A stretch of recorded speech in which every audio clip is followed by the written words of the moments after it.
Écoutez, bonjour à toutes et à tous. Merci beaucoup d'être là ce matin pour Madame la secrétaire générale du CIH, d'être là ce matin pour cette première table ronde du think tank Autonomie et Habitat. Je vais vous dire quelques mots du think tank avant de céder la parole à Denis Pifto et à nos intervenants. Et d'ici là, je voulais céder la parole à Filippo Monteleone de Kerit, qui est notre hôte aujourd'hui et qui soutient, qui rend possible la tenue de ce think tank. Donc il va nous faire un petit mot de bienvenue. Oui, bonjour et bienvenue à toutes et à tous. Donc, je suis Filippo Monteleone, je suis le président de Kerit. Kerit accompagne les acteurs de la santé et de l'offre médico-sociale et sociale dans la gestion et le développement de leurs projets immobiliers. C'est notre métier. Mais dans notre, je dirais à notre niveau et dans notre domaine d'activité et d'expertise, on essaie de contribuer aussi à la réflexion autour de l'organisation, de l'évolution et de l'amélioration de notre système de santé et du système et du secteur médico-social.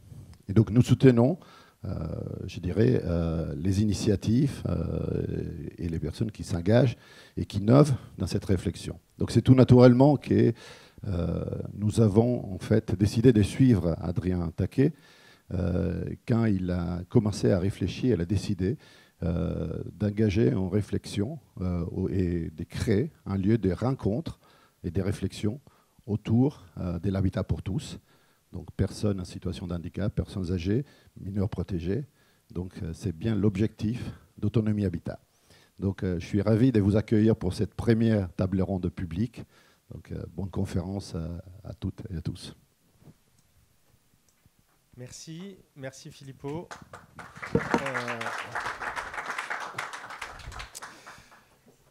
Donc voilà, alors, comme Amou est parmi nous et qu'il y a peut-être d'autres personnes à distance, vous dire que voilà, donc je m'appelle Adrien Taquet, je suis un jeune homme brun, d'1m70, si, oui, jeune homme, encore, d'1m70, brun, et je suis aujourd'hui avec un jean, des chaussures marron, en veste, et avec une chemise bleue. Et je suis ravi de vous accueillir, donc, je vous le disais, pour cette première conférence table ronde du think tank Autonomie et Habitat, dont Filippo a commencé à vous dresser deux, trois... Bon, pourquoi on a monté, effectivement, à plusieurs... Merci beaucoup. Pourquoi on a monté ce think tank Autonomie et Habitat? C'est pour essayer de réhabiliter un véritable droit à habiter. On ne va pas se refaire ensemble toute l'histoire du handicap, de la structuration du médico-social, de toute la dimension culturelle de ces champs-là dans notre pays. Vous êtes dans la salle et à distance un certain nombre à être bien plus experts que moi, mais vous le savez, pour des raisons culturelles, historiques, on a eu tendance pendant très longtemps à considérer les lieux où vivaient les personnes à besoins spécifiques, et besoins spécifiques quels qu'ils soient, que ça soit lié à un handicap, que ça soit lié à l'âge, que ça soit lié aussi à une situation de protection dans laquelle vous êtes, de par votre environnement familial. On a pendant trop longtemps considéré ces lieux d'abord comme des lieux de soins, des lieux de protection avant d'être des lieux de vie. Des lieux de vie pour des personnes, comme tout un chacun, autonomes, doués d'un pouvoir d'agir et donc d'un pouvoir d'autodétermination. Voilà. Et au point que nous avons abandonné un peu toute réflexion autour de ce que signifiait le mot « habiter » dans les champs sociaux et médico-sociaux. Voilà. Et ce think tank Autonomie et Habitat, c'est ça qu'il cherche à faire. Et ce, d'autant plus que cette réflexion sur qu'est-ce que ça veut dire d'habiter quand on est une personne qui évolue dans le champ social et médico-social, qu'on soit une personne en situation de handicap, qu'on soit une personne âgée dépendante, ou qu'on soit un enfant de la protection de l'enfance, et c'est aussi ça une des singularités de ce think tank, c'est d'avoir embrassé également la protection de l'enfance, parce que quand on parle de la notion d'habiter, pour un gamin protégé, vous comprenez bien que ça a un certain écho, et on pense que les secteurs peuvent se nourrir les uns les autres. Là, cette réflexion, elle est d'autant plus importante, alors qu'il se passe un certain nombre de mouvements assez profonds de société, et qu'il est important de mener cette réflexion aujourd'hui.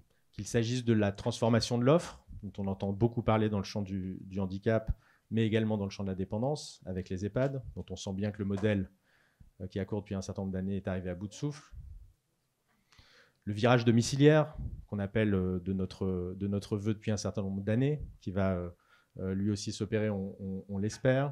l'émergence de nouvelles formes d'habitat partagé, inclusif, générationnel, dont un certain nombre d'acteurs ici, sur lesquels un certain nombre de personnes ici en sont des acteurs, et puis avec un autre mouvement de fond, très important à nos yeux, qui irrigue les travaux que nous menons, les réflexions que nous avons, qui est celui de la meilleure prise en considération de la parole des personnes et de la question de l'autodétermination. Et en fait, ce think tank, il veut suivre ce mouvement profond auquel nous croyons, que nous défendons, qui est de passer d'une approche médico-sociale, sanitaire de ces sujets-là, à une approche par les droits des personnes, ni plus ni moins. Donc la question du pouvoir d'agir, du pouvoir de choisir, de l'autodétermination des personnes est au cœur des réflexions que nous menons et des propositions que nous formulerons. Cet enjeu, très brièvement et schématiquement, il est structuré en trois grandes catégories de réflexion qui structurent les travaux de ce think tank. D'une part, la question liée aux droits de la personne, je viens de l'exposer. Donc cet habitat, ce droit à habiter, ça doit d'abord être un habitat choisi par les personnes elles-mêmes. Ce n'est pas chose simple, mais qui est un objectif que nous devons atteindre. Il y a un enjeu évidemment lié à l'accessibilité, pas uniquement l'accessibilité physique, qu'on a souvent en tête, mais bien une accessibilité universelle et une accessibilité by design, dès la conception, dès l'élaboration. Et c'est pour ça qu'au sein du think tank, que sur la scène tout à l'heure, vous allez avoir des gens qui sont notamment des architectes, des ingénieurs sociaux, qui réfléchissent dès l'élaboration des projets à ce que ça veut dire d'avoir un habitat accessible. Et puis enfin, vous avez un enjeu lié à ce qu'on a appelé l'intégration environnementale. C'est l'idée qu'un habitat doit être pensé dans son tissu géographique, la mobilité, les transports, mais aussi le tissu relationnel, tissu serviciel, voilà, pour ne pas se retrouver, et notamment dans l'émergence de toutes ces nouvelles formes d'habitat, de ne pas revenir à des habitats qui sont isolés du cœur de la cité. Voilà. Alors ça, c'est un découpage un peu artificiel, tout est dans tout, mais c'est un peu comme ça, en tout cas, que nous avons organisé les travaux de ce think tank, et avec, une fois encore, la question du droit des personnes, qui est un fil rouge de l'ensemble des réflexions, de l'ensemble des groupes, de l'ensemble des événements que nous montons. Vous dire, enfin, pour conclure, que dans ce think tank, il y a plein de gens très bien. Si on peut passer au slide d'après, s'il vous plaît. Il réunit en premier lieu des personnes concernées. C'est la base. C'est en cohérence avec ce que je viens de vous dire. Qu'elles soient en situation de handicap, qu'elles soient en situation de dépendance du fait de leur âge, ou qu'elles soient protégées ou anciennement protégées.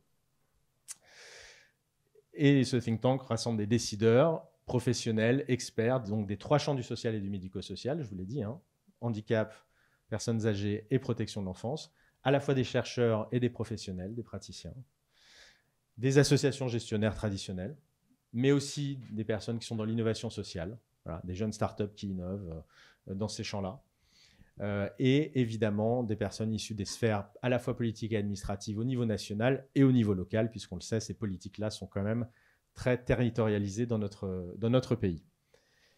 Voilà, donc on vous a mis quelques photos des personnes qui sont concernées, enfin qui prennent part activement à ce think tank, et vous dire que ce think tank, assez traditionnellement, mène des réunions de travail en groupe, des auditions, des rencontres, des déplacements, très bientôt. Et l'idée étant, on a mis un livre blanc, je ne sais pas quelle forme il aura, mais enfin l'idée est bien, in fine, de formuler un certain nombre de recommandations, à la fois à la destination des pouvoirs publics, mais également des associations gestionnaires, et en réalité à destination de toute organisation qui intervienne sur la chaîne de valeur de l'habitat. Voilà. Parce qu'à chaque stade de cette chaîne de valeur, on peut avoir un effet en faveur de l'autodétermination des personnes et d'un habitat véritablement choisi. Voilà, pour ces quelques mots, autonomie-et-habitat.org, autonomie-et-habitat.org, c'est le site du think tank où vous aurez tout ça dans le détail. Voilà, après ce petit propos introductif, je vais céder la parole à Denis Piveteau et demander à lui et aux autres intervenants de venir sur scène. Donc cette première table ronde, elle vise à réfléchir sur un sujet qui est un peu central, crucial et qui nécessite ça fasse l'objet de la première réflexion, parce que c'est une réflexion qui est assez structurante pour la suite, c'est s'interroger sur le sens du chez-soi. Qu'est-ce que ça veut dire se sentir chez soi? Quelles en sont les conditions, les limites? Et ceux que l'on habite en établissement, que l'on soit véritablement chez soi, mais ce n'est pas parce qu'on habite chez soi que forcément toutes les conditions du chez soi sont réunies, vous allez le voir, ou que l'on habite dans tous ces habitats un peu intermédiaires qui sont en train d'émerger. Donc la discussion va être animée par Denis Piveteau, qui est donc ancien directeur de la Caisse nationale de la CNSA et qui est membre d'Autonomie et Habitat, qui est auteur de nombreux rapports, mais dont un qui concerne notre sujet de la matinée, peut-être un peu plus, que vous connaissez probablement, qui s'appelle « Demain, je pourrais choisir d'habiter chez vous ». Avec vous, pardon, et avec... Et éventuellement chez vous aussi, enfin en tout cas déjà avec vous et avec Dominique Libaud, enfin non pas que vous habitez avec Dominique Libaud, mais il était co-auteur du rapport. Nous aurons à distance 2 personnes qui, pour des raisons de praticité, c'était plus difficile pour elles de se joindre à nous. Gauthier Arnaud-Melchior, d'une part, qui est un juriste et qui est un jeune homme à qui j'avais confié lorsque j'étais ministre de mission de mener un rapport auprès des enfants en protection de l'enfance, qui sont en protection de l'enfance actuellement. Et il a été passé 6 mois avec eux, plusieurs jours, plusieurs nuits, pour déceler un petit peu justement tout ce qui fait qu'un enfant en protection de l'enfance dans un foyer peut peut-être se sentir un peu chez lui. Et il a publié un très beau rapport que je vous conseille de lire, qui a fait beaucoup de bruit dans le champ de la protection de l'enfance, qui s'appelle « À hauteur d'enfant ». Marika Lefki, qui est en ligne avec nous également, voilà que je vois là, bonjour Marika, et qui, entre autres choses, est une membre très active de l'association Cap Droit, qui fait de la recherche participative. Elle vous en parlera. Corinne Antoine Guillaume, qui est directrice de l'EHPAD Kersalik à Guingamp, qui est là et qui nous fait le plaisir de nous rejoindre. Et merci beaucoup. Jean-Luc Charlot, à ma gauche, qui est sociologue. Ils vont se présenter les uns et les autres. Et puis Florence Mathieu, qui est ingénieure en design social. Et qui nous rejoint de Lyon aussi et qu'on remercie pour sa présence. Voilà, cher Denis, c'est à vous. Un mot peut-être de cadrage, puisque voilà, on ne peut pas oublier qui on est et je suis, même si je ne suis pas là du tout en tant que juriste ou magistrat, voilà, je crois qu'on a une entrée par les droits et c'est très important de voir comment est-ce qu'aujourd'hui on se concrétise ou pas, peut-être, dans notre constitution, dans nos lois, cette idée très fondamentale qu'on a que on doit pouvoir se sentir vraiment chez soi dans tous les lieux où on habite durablement. Quand on est à l'hôtel ou à l'hôpital, c'est pas pareil, mais quand on habite durablement, quand on réside durablement, on doit pouvoir se sentir vraiment chez soi. Alors la réponse est oui. Voilà. Il y a bien ce que nous allons essayer de caractériser concrètement ce matin, mais il y a bien un droit constitutionnel fondamental, mais dans un environnement juridique qui est lacunaire et mal structuré. Et c'est ça qu'il faut bien saisir. Il est lacunaire d'abord parce que, il faut le rappeler, le simple fait de disposer effectivement d'un domicile, malgré la célèbre loi Dallot de 2007, on ne peut pas dire que ce soit aujourd'hui un droit complètement abouti. La Cour des comptes l'a encore redit récemment. Alors, il y a encore beaucoup à faire pour que chacun ait un toit sur sa tête. Alors, ça n'est pas notre sujet de ce matin, mais il faut le garder à l'esprit. Le sujet de ce matin, vous l'avez compris, ça sera de partir de ce présupposé de l'existence d'un lieu où on habite et se demander si et à quelles conditions ce lieu peut avoir les attributs d'un véritable domicile, d'un vrai chez-soi, ce qu'on attend d'un chez-soi. Alors il y a sur ce point un adossement constitutionnel, même en droit international, qui est très fort, quant au fait que le lieu où on habite, le domicile, même s'il est précaire, et je dirais même s'il est occupé à titre irrégulier, doit disposer d'une protection particulière contre les intrusions dans l'intimité du domicile.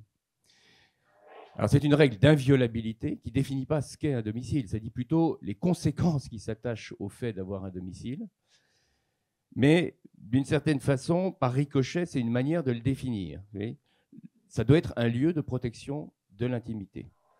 Et j'insiste, ça ne repose absolument pas sur le droit de propriété, ce n'est pas un droit de protection du propriétaire du logement, c'est un principe de protection du domicile, quel qu'il soit. Alors bien sûr, un propriétaire sera mieux protégé qu'un occupant sans titre, Bien sûr, il y a même quand l'occupation est légale, il y a des intrusions qui seront possibles, qui resteront permises pour certains motifs prévus par la loi. Mais il y a un principe au fond de liberté personnelle dans le domicile qui est général, qui est fondamental. Et c'est le même principe de liberté personnelle qui fonde la liberté d'aller et venir, par exemple, la liberté de choisir un traitement médical. Autrement dit, ce n'est pas très loin du pouvoir d'agir. Alors, c'est à peu près là que les choses claires s'arrêtent. Parce que quand il s'agit de fixer la nature des protections dont on dispose dans un domicile, le droit, ou plutôt les droits, parce qu'il y a un empilement de toute une série de codes différents qui se télescopent, retombe peu ou prou sur le critère du droit de propriété. Et il y a une sorte de présentation un peu linéaire qui va du statut le plus robuste, que l'INSEE appelle le propriétaire occupant, 58% des ménages, jusqu'à l'extrême opposé, le moins robuste, ce que l'INSEE appelle les logements non ordinaires. À peu près 2 millions de personnes qui ne sont pas propriétaires, qui ne sont même pas locataires, qui sont résidents dans des institutions. Et donc, entre ces deux extrêmes, il y a tout un dégradé de logements occupés à titre contractuel, et ça va du contrat le plus solide, la loi de 1989, les contrats de location, jusqu'à ce qu'on appelle des contrats d'occupation. Il y a d'ailleurs toute une zone un peu incertaine qu'un sociologue, Julien Damon, a récemment décrit dans un ouvrage qu'il appelait « Les frontières du logement ordinaire ». Voilà. Et alors, ces classements juridiques, ils ont des tas de conséquences en termes de responsabilité de l'occupant, du propriétaire, et aussi en termes de financement par la puissance publique. Mais on peut se demander, et ça sera la question de ce matin, si cette manière de classer, qui pointe indirectement vers le plus ou moins grand degré de propriété, c'est vraiment représentatif du sens de ce qu'est être chez soi. Dans le droit, le propriétaire, il est chez lui, il a tous les droits de l'occupant. L'hébergé, il n'est pas chez lui, il n'a pas du tout les mêmes droits. Est-ce que c'est vraiment comme ça qu'il faut continuer de penser les choses? Est-ce qu'il n'y a pas des meilleurs critères à mettre en évidence pour porter avec le plus de force possible ce droit constitutionnel sur toute l'étendue du spectre d'habiter chez soi? Et si on pense qu'il y a de meilleurs critères, comment est-ce qu'on peut concrètement les traduire en termes d'aménagement, par exemple, en termes d'aménagement de l'espace, en termes de droits à respecter dans l'occupation des lieux? Et cette traduction concrète, est-ce qu'elle est infléchie? Est-ce qu'elle rencontre des limites que lorsque la personne est vulnérable ou lorsqu'on habite à plusieurs? Et puis, une fois qu'on a pensé cette traduction concrète et ces critères nouveaux, est-ce qu'il faut encore conserver ces grandes catégories, ce découpage, hébergement, institution, logement, ou est-ce que ce découpage n'a plus de sens, devient simplement inutile? Et donc, c'est pour répondre à ces questions que vous avez ici la table ronde qui a été déjà introduite par Adrien, donc je ne vais pas représenter les différents participants, ils s'introduiront eux-mêmes quand je leur donnerai tout à l'heure la parole. Je dis tout de suite que parmi les participants, à côté d'Adrien Taquet, vous avez Jean-Luc Charlot qui était présenté tout à l'heure. Et Jean-Luc a pas mal écrit, un dernier ouvrage d'ailleurs, c'est un résumé de certains de ses textes qu'il a appelé métier de forgeron, en parlant du métier de sociologue. C'est pas pour ça qu'on lui a demandé de venir ce matin, mais pour tout ce qu'il a pu écrire sur l'habitat inclusif. Alors notamment ce petit dictionnaire de l'habitat inclusif, Jean-Luc, où tu as une entrée chez soi. Voilà. Alors je me suis dit, bon, puisqu'il y a une entrée chez soi dans le dictionnaire, on va commencer par demander à Jean-Luc ce que ça signifie pour un sociologue d'habiter chez soi. Merci. Forgeron avec un point d'interrogation. La question était de savoir si sociologue, c'est un métier de forgeron avec un point d'interrogation. Et aussi un métier de funambule parfois. Mais comme je ne sais pas, peut-être tu peux lire simplement la partie du dictionnaire à l'entrée chez soi, et puisque c'est ça. Mais non, non. Bon, je vais non. Ouais, il faut que ouais, d'accord, ok. Alors. Bon, vous avez convoqué, on convoque la sociologie, la forge sociologique peut-être même. Donc je vais essayer de situer mon propos là aujourd'hui dans une perspective très actuelle de la discipline de la sociologie. Et pour tout dire en chantier, je vais me situer dans le sillage des travaux novateurs de Bernard Lahire. Et pourquoi? Parce que ce qu'il propose, c'est de s'adosser à une hypothèse. Alors là, je résume évidemment l'hypothèse, mais qu'il existe en fait une structure sociale profonde propre à notre espèce, c'est-à-dire à Homo sapiens. En fait, on est tous Homo sapiens. Et que donc, cette structure sociale profonde, elle ne se donnerait à voir que dans des états culturels toujours particuliers, états culturels dont l'étude a été l'objet principal jusqu'ici, en tout cas, de la sociologie. Et on peut penser que l'introduction que tu faisais, Denis, sur propriétaire, pas propriétaire, résident, pas résident, etc., c'est un état culturel, une forme culturelle précise à un moment donné dans l'Europe, et plus exactement en France d'ailleurs, de ces choses-là. Mais qu'au-delà de ça, peut-être qu'il faut aller voir en deçà, ou au-delà, je ne sais pas, c'est-à-dire dans ce qui est peut-être des invariants sociaux qui seraient propres à Homo sapiens, donc c'est-à-dire à l'ensemble de tous les êtres humains, alors tous ceux qui sont là et tous ceux qui sont sur notre Terre aujourd'hui, depuis en gros, alors Homo sapiens c'est 300 000 ans, mais on va dire qu'il y a depuis 50 000 ans particulièrement, où Homo sapiens devient vraiment un être qui rêve, qui imagine, etc. Voilà, donc pourquoi cet invariant? Et donc parmi les invariants qu'il pourrait y avoir chez Homo sapiens, chez l'être humain, il y en a un qui est celui de rechercher un chez soi, justement. Alors, culturellement, on dit qu'un chez soi au sens où Homo sapiens, il a habité ou il habite encore des grottes, des temples, des maisons, ou parfois des cubes qui sont empilés les uns sur les autres. Vous savez, on appelle ça des immeubles. Donc culturellement, si j'en reviens et si on prend cette distinction-là, disons en Occident, disons en Europe, disons dans les temps modernes, une maison, elle est traditionnellement composée d'un toit et de 4 murs. Alors le toit, c'est un bouclier. Il est conçu pour protéger les habitants de tout ce qu'il y a au-dessus d'eux. Les murs protègent les habitants de ce qu'il y a au dehors et à l'intérieur permettent de garder tous les secrets. Les fenêtres offrent des points de vue. À travers elles, les habitants voient le dehors depuis le dedans. La porte permet des entrées et des sorties. On sort pour conquérir le monde et s'y perdre soi-même. On rentre par la porte pour s'y retrouver soi-même et peut-être y perdre le monde. Rapidement dit comme ça, je viens de dessiner là l'ébauche de ce qu'est un chez-soi. Mais ça ne suffit pas, évidemment. Il faut préciser quelques conditions pour qu'une maison, quelle qu'elle soit, qu'on en soit propriétaire, résident, habitant précaire, etc., etc., donc pour que cette maison soit et advienne comme un véritable chez-soi. Alors, j'insiste depuis quelques temps et voilà. Et je suis désolé pour ceux qui ont déjà lu ou entendu. Je radote, mais je suis obligé de radoter puisque manifestement ces critères-là ne sont pas toujours pris en compte. Donc pour moi, il y a au moins 3 critères. Il y en a bien sûr d'autres, mais il y en a pour moi 3 qui sont fondamentaux et qui font que un chez-soi est un véritable chez-soi. Il y a l'intimité, tu l'as évoqué tout à l'heure, à partir de cette loi de protection de l'intimité, la clôture et le gouvernement de son temps. À la fin du XVIIIe siècle, un changement fondamental s'est produit dans nos manières d'être et d'agir dans notre société. C'est quelque chose qui vraiment s'est produit. Donc il y a quelque chose qui s'est produit donc à la fin du XIXe siècle, je disais, dans nos manières d'être et d'agir ensemble, d'être, faire société, c'est ce que le mot, mais aussi la chose, intimité, a vu le jour. Donc vous voyez, c'est fin du XVIIIe, c'est pas non plus. Donc c'est quoi l'intimité? C'est la naissance de la vie privée. C'est la naissance du moment où l'individu a cherché à se soustraire aux contraintes du collectif, des groupes, etc., et à inventer la vie privée. Évidemment, c'est un processus, il ne l'a pas inventé du jour au lendemain, etc., etc. Je vous fais grâce de ces éléments-là. Le sentiment d'intimité, en fait, ça advient quand? Et c'est ça qui caractérise, c'est une des caractéristiques profondes pour moi de chez soi. Ça intervient quand?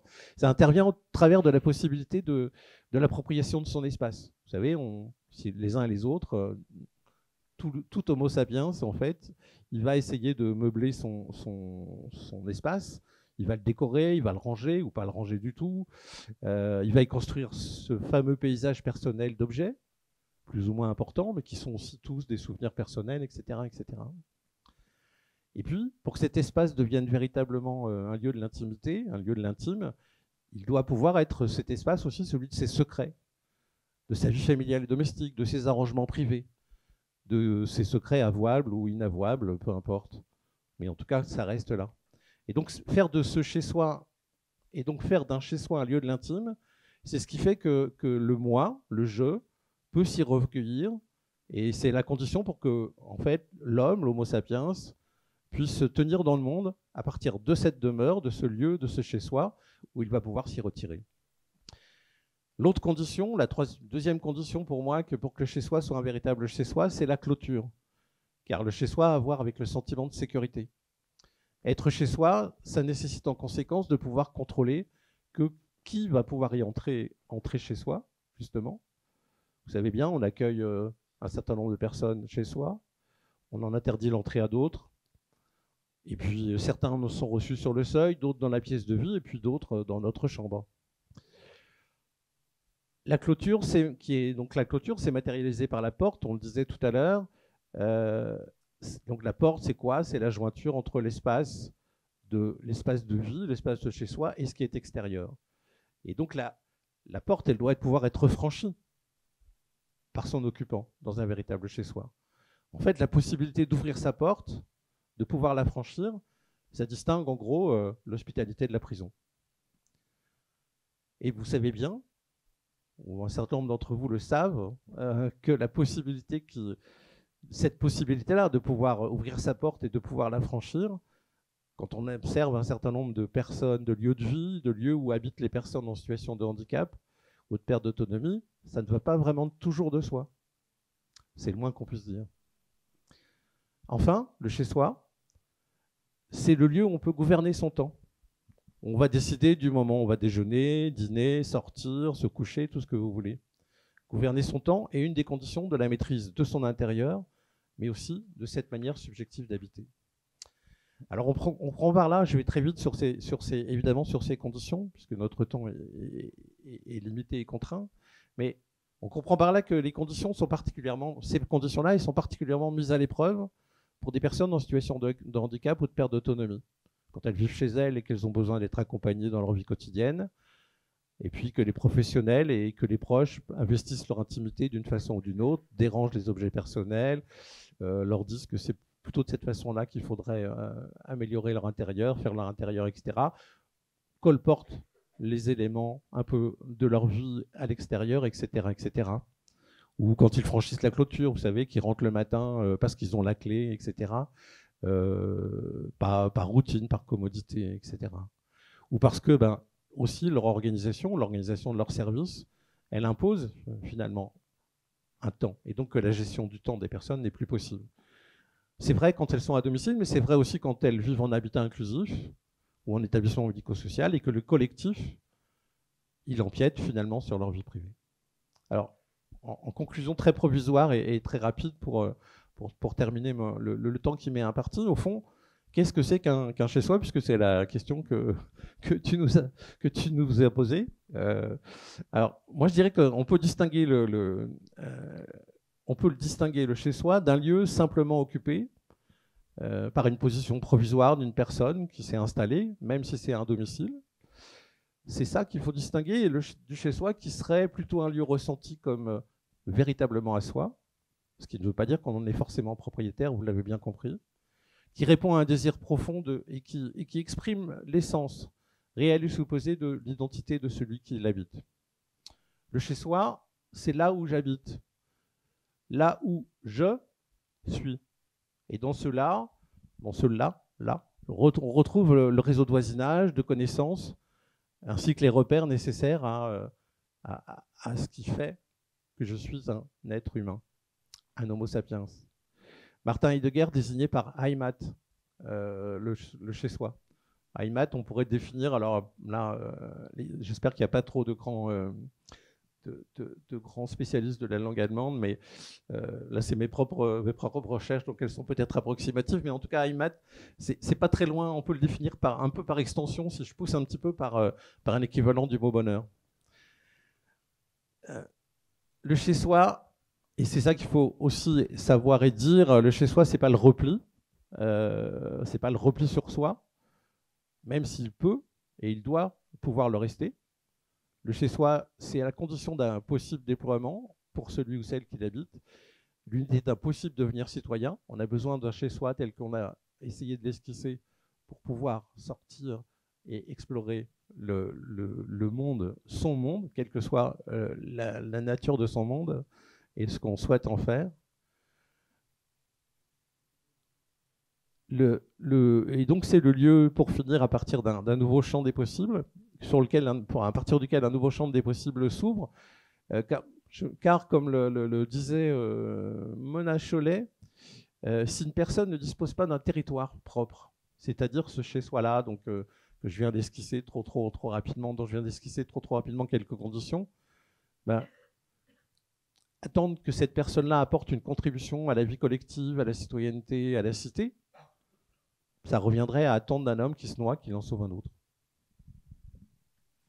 Merci, merci Jean-Luc. Du coup, on va tout de suite confronter ton approche critérisée du chez-soi, l'intimité, la clôture, le gouvernement du temps, à la réflexion que peut nous proposer Marika Lefki, qui est du coup à distance, parce qu'elle habite loin.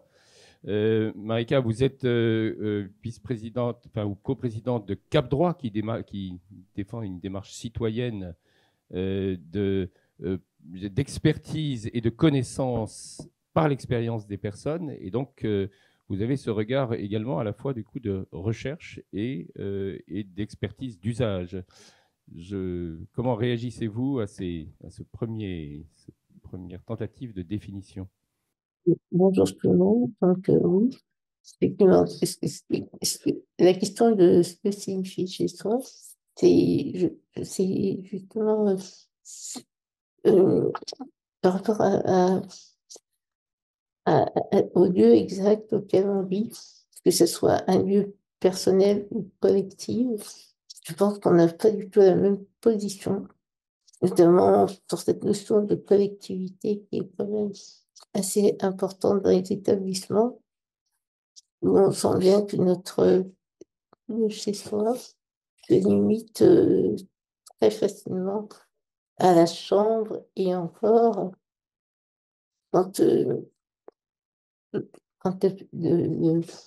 l'équipe de travail ne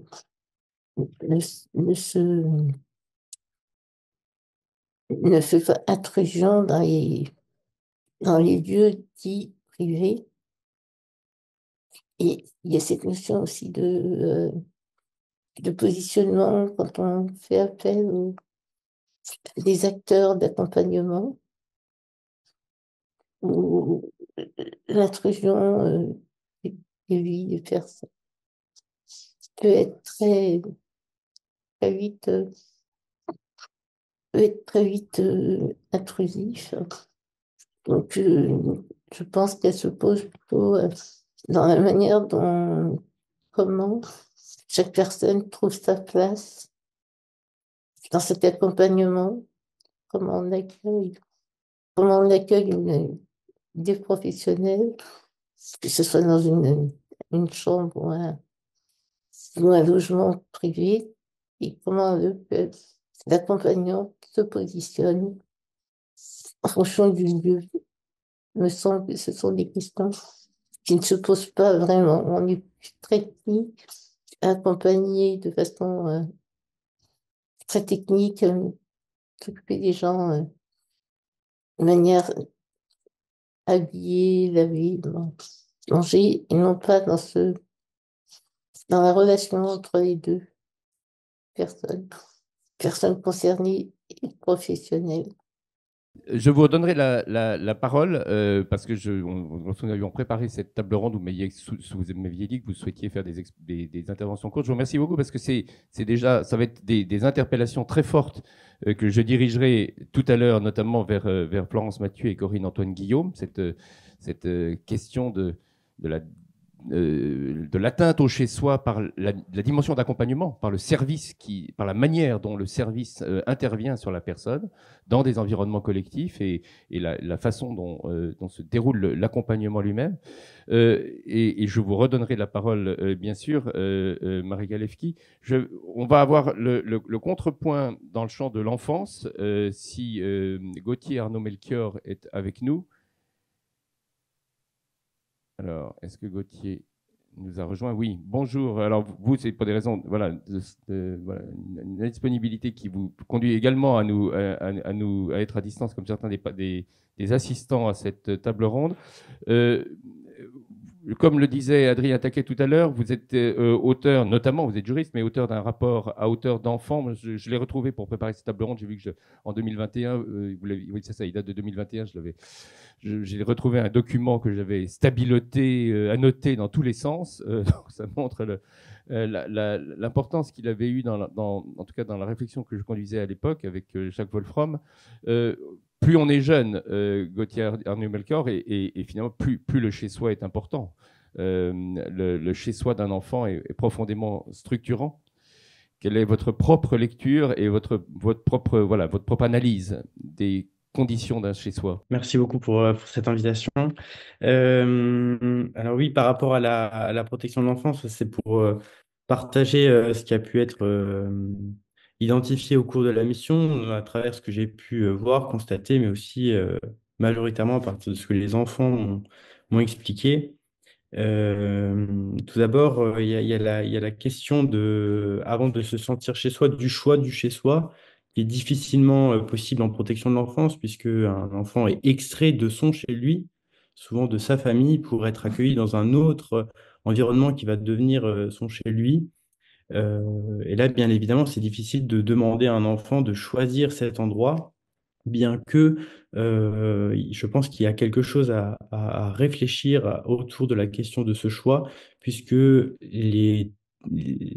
la désorganisation, bien souvent, de l'aide sociale à l'enfance, qui n'est pas forcément volontaire, hein, qui est liée à des problématiques de place et de moyens. Néanmoins, cette désorganisation conduit les enfants à être dans des espaces d'attente, dans des structures d'accueil temporaires, où ils n'arrivent pas à pouvoir se sentir chez eux, puisque eh bien, ils peuvent être à tout moment envoyés vers un autre endroit où ils devront faire chez eux. Et notamment, ça a des implications dans les chambres de ces enfants.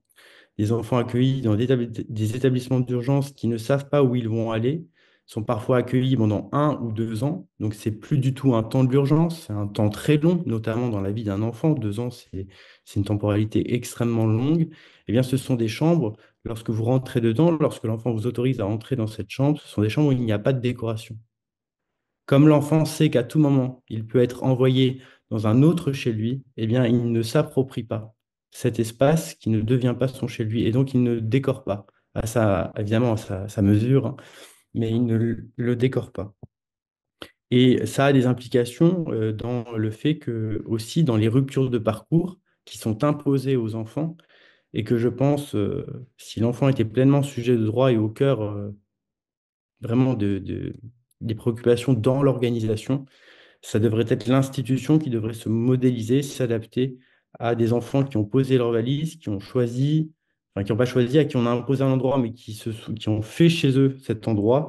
Ça a des implications souvent dans les ruptures, parce que qui dit rupture, c'est pas uniquement la rupture d'un chez lui, d'un endroit où l'enfant habite, c'est aussi la rupture de tout un environnement dans lequel l'enfant a déployé des liens sociaux, a pu investir sa scolarité. Voilà, donc il y a des ruptures parfois, hein, qui sont judicieuses, qui sont vertueuses. Ça nous fait toujours du bien de découvrir d'autres horizons. Néanmoins, il y a vraiment, voilà, à partir du domicile de l'enfant qui lui est imposé, les ruptures auxquelles il est confronté en raison des logiques de place et des logiques institutionnelles, ça a des implications dans la rupture de sa vie au quotidien, notamment sa scolarité et ses liens sociaux. Au-delà de la question du choisir son chez-soi, il y avait la double dimension, bien évidemment, protection de l'enfance, d'avoir un chez-soi qui soit se sentir chez soi, pleinement chez soi dans un espace privé, et puis pleinement chez soi dans un espace collectif. Le premier point, c'est chez soi dans un espace privé. Les enfants sont... Alors, il y a des établissements ou des familles d'accueil qui proposent quelque chose que les enfants apprécient, qui est très... qui est pas fondamental, mais qui pour eux est important, leur propose tout simplement, lorsqu'ils arrivent dans un établissement, de pouvoir choisir la couleur de leur chambre.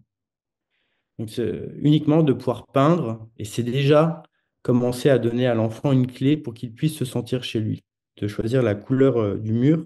Et puis souvent, c'est une activité que va réaliser l'enfant avec la personne qui l'accompagne. Donc c'est aussi un lieu privilégié dans les liens pour pouvoir petit à petit faire d'un endroit qui lui tombe dessus, hein, un enfant, un endroit où il va se sentir chez lui.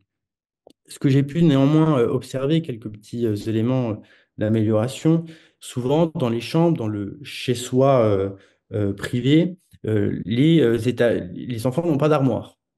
Ils ont des étagères. Pourquoi ils ont des étagères? Parce que c'est tout simplement plus simple pour les éducateurs de savoir ce qu'il y a dedans. Alors effectivement, dans la logique, c'est plus simple de voir qu'il n'y a pas d'objet dangereux, etc. Néanmoins, si on a une approche vraiment de l'enfant comme sujet de droit, eh bien cet enfant, il a le droit à sa vie privée. Et il a le droit à sa mesure et dans son univers d'enfant, d'avoir des espaces qui sont fermés au regard des adultes, où il peut y avoir des lettres d'amoureuses, d'amoureux, des dessins, n'importe quoi en fait.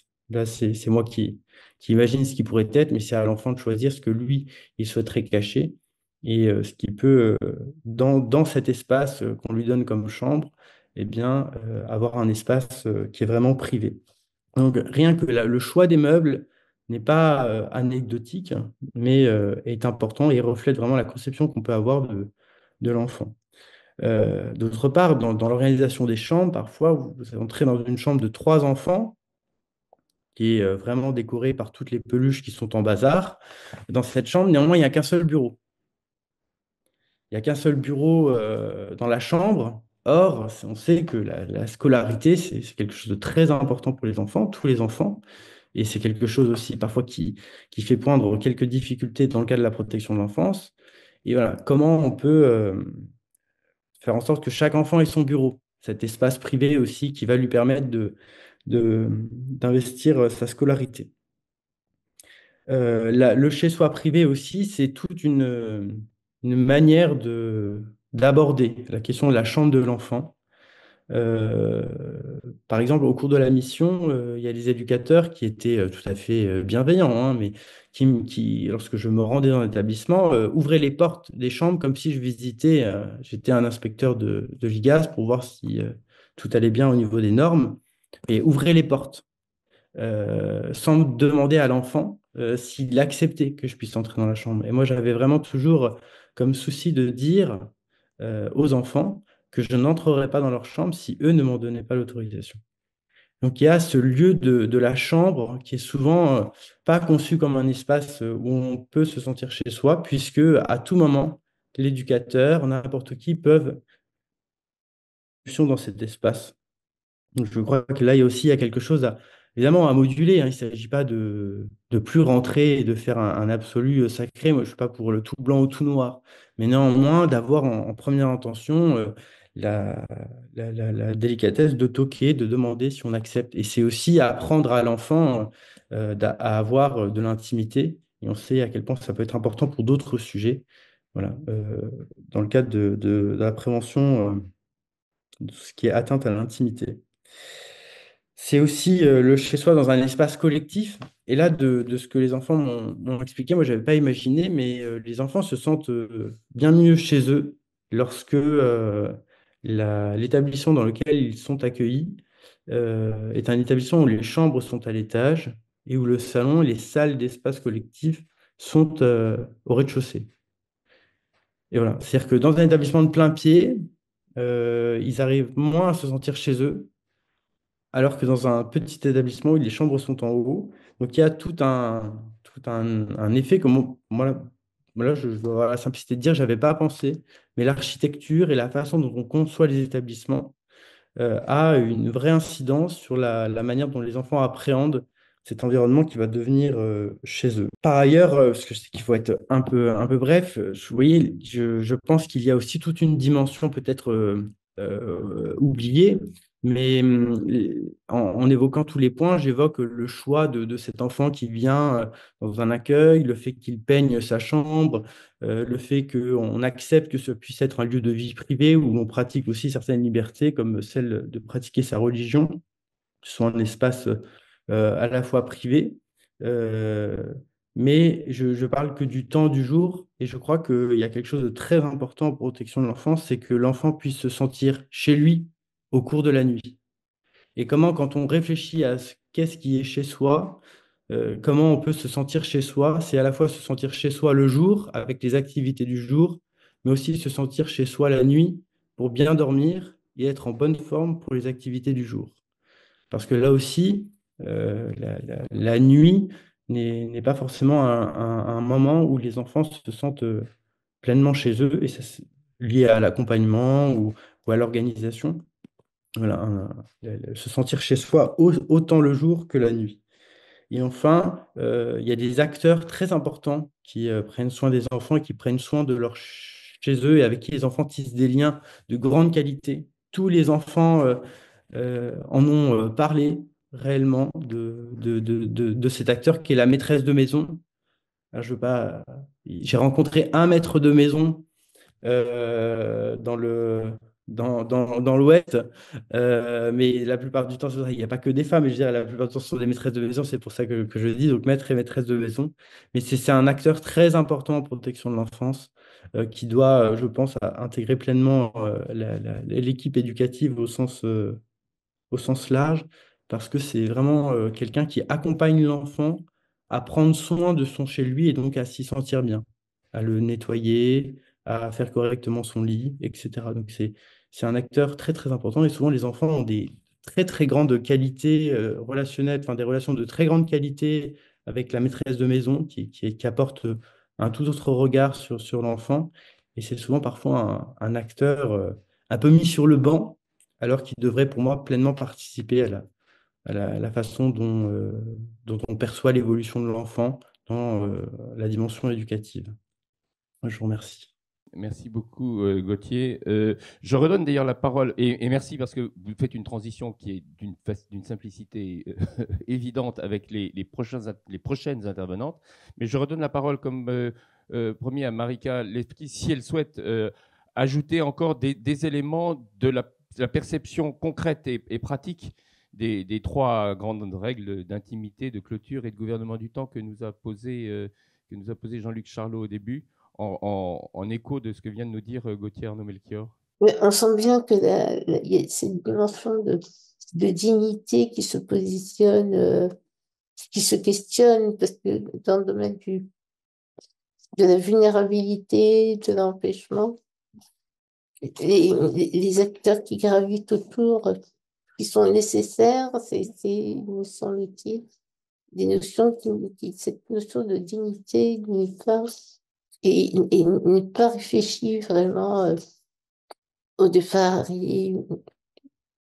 Pour autant, il me semble primordial pour justement apporter un accompagnement de qualité et que les personnes se sentent comme des personnes, et non pas forcément que comme entité handicap, vulnérabilité, incapacité, mais bien permettre dans l'accompagnement cette construction d'avoir sentir chez soi, pouvoir s'exprimer, faire ses choix de vie. Pour autant, il faut vraiment qu'il y ait cette politique d'accompagnement qui se réfléchisse peut-être autrement que dans des actes très, très concrets. Il y a aussi une dimension, je dirais, psychologico-philosophique qui n'est pas... Et notamment quand Gauthier parlait de rentrer dans les chambres sans frapper. Je trouve que c'est une image qui est très, très parlante et elle se décline au domicile des gens quand les intervenants ont les clés du domicile qui rentrent chez les gens sans prévenir et s'approprient le lieu en tant que maître, entre guillemets. Et voilà, c'est pour faire très court. Oui, merci. Je crois d'ailleurs qu'on va, du coup, on va faire réagir les deux dernières, autres intervenantes, les dernières à ne pas avoir encore parlé. Je vais donner d'abord la parole à Florence Mathieu, parce qu'on voit que se dégage à partir de quelques principes fondamentaux, quand même cette idée que derrière le chez-soi, il y a une condition bien sûr d'aménagement de l'espace. Et du coup, je vais vous donner la parole, Florence Mathieu. Vous êtes ingénieure en design social. Vous avez publié, je crois que c'est votre dernier ouvrage, il est tellement récent que je pense que ça ne peut être que le dernier, mais vous avez d'autres choses à votre actif. Vous êtes cofondatrice de l'Académie de la transformation domiciliaire de l'habitat et de l'offre médico-sociale. Et donc, c'est cet ouvrage publié chez Erol sur l'aménagement intérieur des lieux de vie collective dans le champ du grand âge et du handicap avec Fanny Cérez, l'architecte.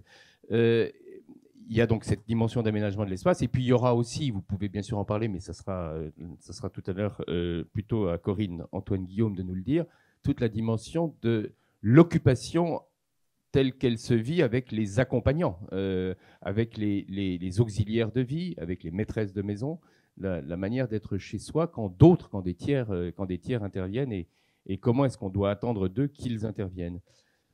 Alors, sur l'aménagement intérieur, sur l'aménagement voilà, des locaux eux-mêmes, Florence Mathieu. Bonjour à tous. Donc ouais, effectivement, pour me représenter, moi j'ai créé une structure qui s'appelle AINA, où on est une agence de design centrée sur l'humain spécialisée dans le secteur médico-social.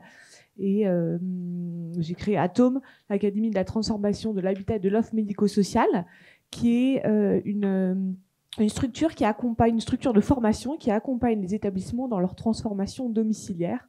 Comment on peut faire que les personnes se sentent chez elles en établissement. Donc, j'ai essayé de vous partager un peu quelques principes de base sur finalement, est-ce qu'on peut se sentir chez soi en institution, à quoi ça tient et comment on pourrait le mettre en œuvre. Donc, dans mon approche, on va souvent, la première étape, c'est d'aller à la rencontre des personnes elles-mêmes et des usagers eux-mêmes, notamment en EHPAD. Et on leur pose toujours cette question-là, est-ce que vous vous sentez chez vous, ici, dans l'établissement? Alors, en préparant cette rencontre, je suis allée fouiller les quelques derniers rapports qu'on a faits là-dessus. Et puis, on voit finalement qu'il y a plein de réponses différentes. Dans certains établissements, les personnes ne se sentent pas du tout chez elles. Dans d'autres, un peu plus. Voilà, quelques verbatims, on accepte d'être là, mais ça ne remplacera pas chez soi. Oui, je suis ici chez moi et en collectivité. Et puis, en fait, dans un même lieu, dans un même espace, on peut avoir des personnes qui ont des visions différentes. Est-ce que vous vous sentez chez vous ici? Moi, jamais, répond une personne.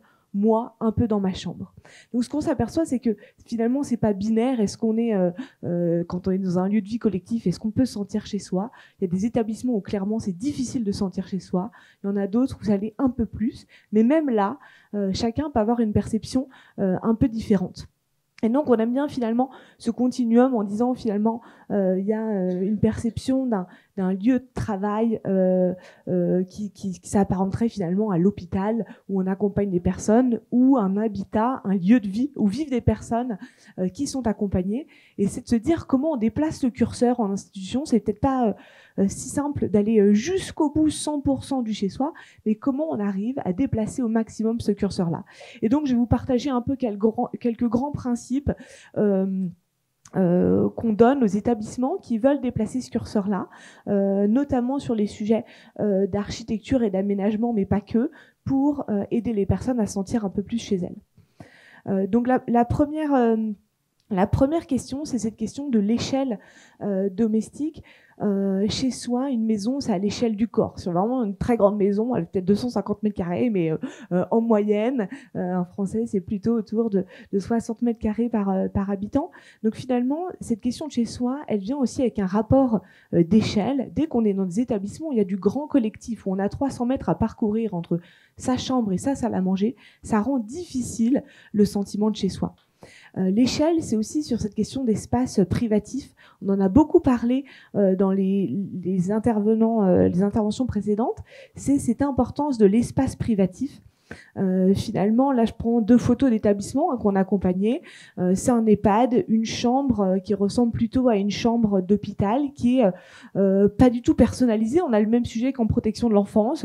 Il y a un lit au milieu de la table. On est plutôt à l'hôpital, pourtant c'est bien un EHPAD, un lieu de vie où les personnes vivent. De l'autre côté, on a un autre établissement, Angoulême, où les personnes ont déjà des espaces privatifs qui sont un peu plus grands, c'est 28-30 mètres carrés, que les personnes peuvent aménager comme elles le souhaitent. On voit les meubles, on voit différents coins, un coin salon, un petit coin kitchenette, un coin lit qui permet finalement de maintenir et de garder, d'organiser d'une certaine façon son temps. Si je veux prendre un café à un certain moment, si je veux reprendre du thé, etc., j'ai un environnement dans lequel je peux le faire, et puis j'ai un environnement qui ressemble un peu plus à mes repères personnels. Donc travailler sur l'importance de l'espace privatif, à la fois dans sa taille, mais à la fois dans la façon dont on peut l'aménager, a un vrai impact. On a pu voir dans des établissements où les personnes nous disaient je ne peux pas vraiment me sentir chez moi, j'ai le droit d'accrocher seulement 3 cadres au mur. Donc on revient à la même question que ce qui était dit dans la protection de l'enfant, c'est comment on peut permettre aux personnes d'avoir un vrai cocon d'intimité dans l'espace privatif. L'autre question, c'est la question de l'image des lieux. À quoi ressemblent les lieux en établissement? Ça, c'est un foyer d'accueil, la photo d'un foyer d'accueil médicalisé, d'un espace de vie. Qu'est-ce qu'on voit? Voilà, on voit un chariot de soins, du mobilier, très très peu de décoration, un mur vert pomme qu'on aurait rarement chez soi. Est-ce que finalement on peut arriver à se projeter? Est-ce que vous verriez vivre dans ce lieu-là? Probablement pas. Et pour autant, on peut avoir d'autres types. Ça, c'est un autre foyer d'accueil médicalisé qui accompagne le même type de personnes. Et on voit bien que l'environnement est radicalement différent dans l'image qu'on en donne. Voilà, si je vous disais pas directement, c'est un lieu de vie pour des personnes en situation de handicap, c'est pas le premier élément qui vous viendrait probablement en tête quand je vous montre cette photo de droite. Donc se dire comment dans des lieux de vie institutionnels on travaille sur l'image des lieux pour renvoyer une image de chez soi, d'un lieu qui ressemble à un vrai domicile tel que nous tous nous pouvons avoir des chez soi. L'autre question au-delà de l'image, c'est l'ambiance. L'image, c'est ce qu'on voit avec nos yeux, mais finalement l'ambiance domestique, ça va au-delà de l'image. Qu'est-ce qu'on fait que quand on rentre chez soi, on sait que c'est chez soi. Il y a à la fois qu'est-ce qu'on voit quand on arrive dans son entrée, etc. Mais c'est peut-être les sons de sa maison, c'est peut-être l'odeur du linge qu'on fait sécher, etc. C'est toute une série d'éléments multisensoriels qui nous permettent de détecter qu'on est dans un environnement comme chez soi. En établissement, quand typiquement le repas est servi sur un chariot métallique qui fait pas mal de bruit sur du carrelage, avec un repas servi dans une barquette, et voilà le sac poubelle accroché au chariot, on est quand même très très loin d'une expérience de repas comme à la maison, et on voit bien que ça crée des choses qui sont radicalement différentes. Là à droite, c'est la maison Carpe Diem, qui est un lieu pour des personnes atteintes de troubles cognitifs et maladie Alzheimer, où on s'aperçoit que le lieu de vie, c'est quelque chose qui ressemble à une vraie cuisine, à une vraie salle à manger. Il y a des vrais matériaux, la table est en bois, on y prépare des repas, et donc on a cette question d'odeur de cuisine, etc. Et donc comment, de façon plus globale dans l'aménagement, on travaille des ambiances qui sont domestiques, voilà, quand on va dans des lieux où finalement on est envahi de chariots, de soins, de ménage, etc., on n'arrive pas à créer une ambiance de chez soi. Donc finalement, reconstituer la domesticité dans les établissements, ça tient à plusieurs choses, la question de l'échelle, de l'image, de l'ambiance. Mais le dernier point, c'est que tout ça, si on a fait les 3 premiers, mais qu'on n'a pas travaillé les usages, on a créé un joli décor. Un joli décor de chez soi. Alors c'est déjà beaucoup mieux qu'un décor d'hôpital, mais il faut aussi travailler cette question d'usage. Et puis je vous partage quelques éléments sur l'usage. Qu'est-ce que ça veut dire en fait? C'est comment on vit comme à la maison. Chez soi, qu'est-ce qu'on fait? On fait ce qu'on veut quand on veut. Et donc c'est ça la difficulté, c'est de se dire comment on reproduit ça en établissement. Et je vous partage quelques éléments qui vont du coup au-delà de l'aménagement intérieur et de comment on fait vivre ces espaces-là. Voilà, je me sens chez moi, je suis libre, je peux fermer ma porte à clé. Ça, c'était une réponse qui a été donnée quand on posait la question à une résidente d'EHPAD. Donc, on voit bien cette question d'intimité qui a été évoquée déjà plusieurs fois ce matin. On est pas mal, mais pas chez soi. Par exemple, chez moi, je me ferais jamais du riz. Ici, on me donne une fois tous les 15 jours du riz. C'est des petits détails, mais en fait, qui montrent finalement la réalité. Quand vous allez chez quelqu'un, même dont vous êtes proche, un moment, vous allez vous dire, j'ai hâte de rentrer chez moi. Parce qu'il y a finalement toute une série de petites habitudes qu'on a chez soi, qu'on n'aurait pas dans un autre environnement. Et c'est tout le challenge de comment on arrive à le mettre en place et à le faire dans un lieu de vie collectif. Voilà, encore de personnes qui disent pour moi, c'est mon chat qui me manque pour réellement me sentir chez soi. Voilà, donc un des autres ouvrages qu'on a coécrit avec Fanny Serres, qui est 101 idées pratiques pour transformer son établissement en véritable chez soi, montre qu'en fait, voilà, il y en a 101 et bien d'autres en fait. Et c'est de dire que ce continuum, il y a certes des questions d'aménagement qui sont clés, mais il y a en fait toute une série de petits facteurs qui se disent comment on arrive à respecter les habitudes de vie de la personne, la gestion de son temps, son environnement privé, l'organisation de ce que je veux manger, la libre circulation. Mais en fait, c'est tous ces sujets-là qu'il faut aborder pour avoir finalement une approche très 360 du chez-soi.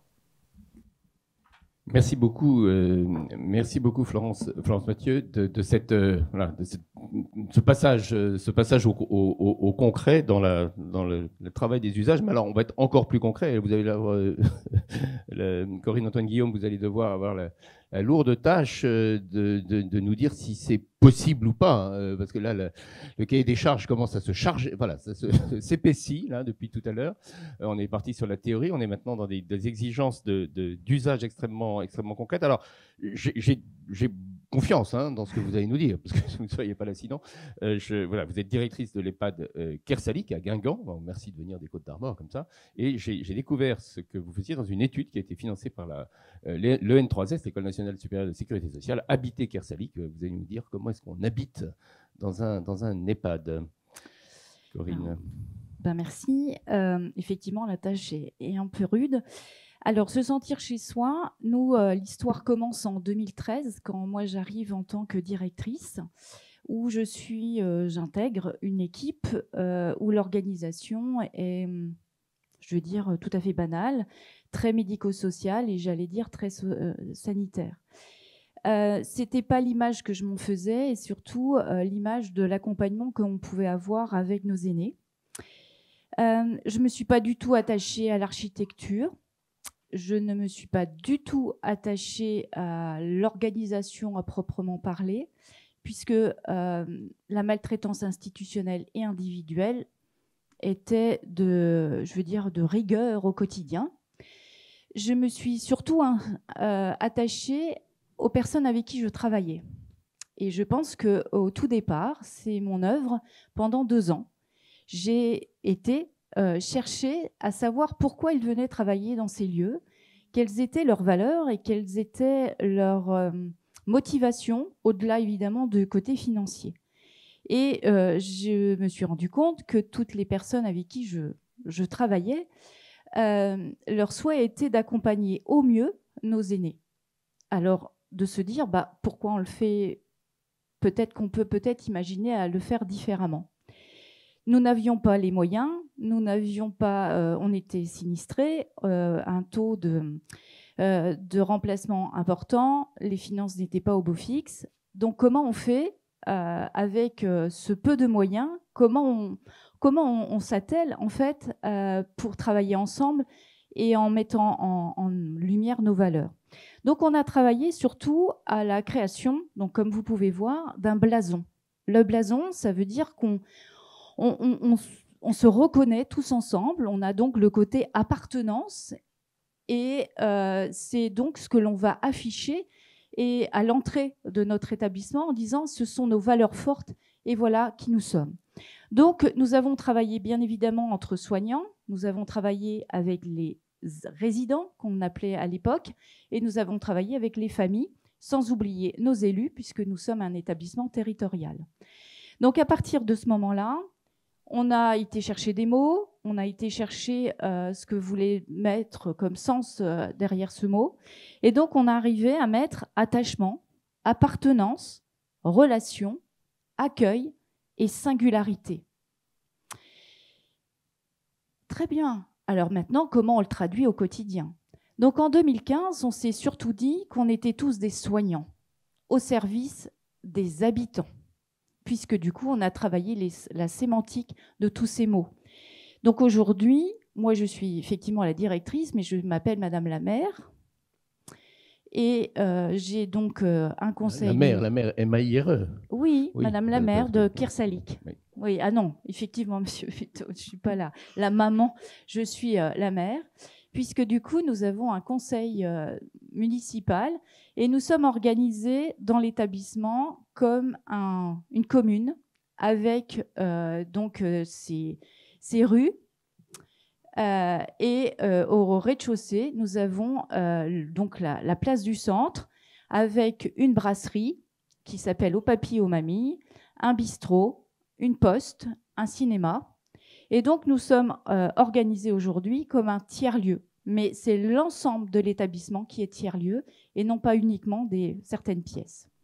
Mais pour ça, alors, on a fait un petit schéma où, avant d'arriver à ce tiers-lieu sécurisant, et donc en reprenant les termes de tout à l'heure, nous sommes donc avec des mains ouvertes.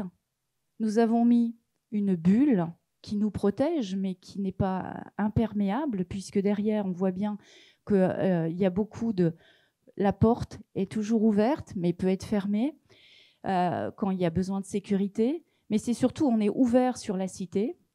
Cette bulle, c'est une protection pour se sentir bien chez soi et surtout avoir le sentiment d'habiter ici. Mais surtout, notre établissement, il est fait de briques et de broc. Voilà, vous avez vu un petit peu le schéma. C'est un peu notre maison. C'est un établissement de 1977 d'habitat social. J'avais pas les moyens, le bailleur social encore moins. Donc derrière, on a fait avec ce qu'on avait. Ça veut dire aussi que nous avons pu repeindre les murs de l'établissement, nous avons pu créer des lieux rassurants, sécurisants, avec un sens pour nos aînés. Mais c'est surtout pourquoi il y a de briques et de broc. Mais par contre, on doit toujours être à l'équilibre, d'où les mains qui sont là pour nous retenir.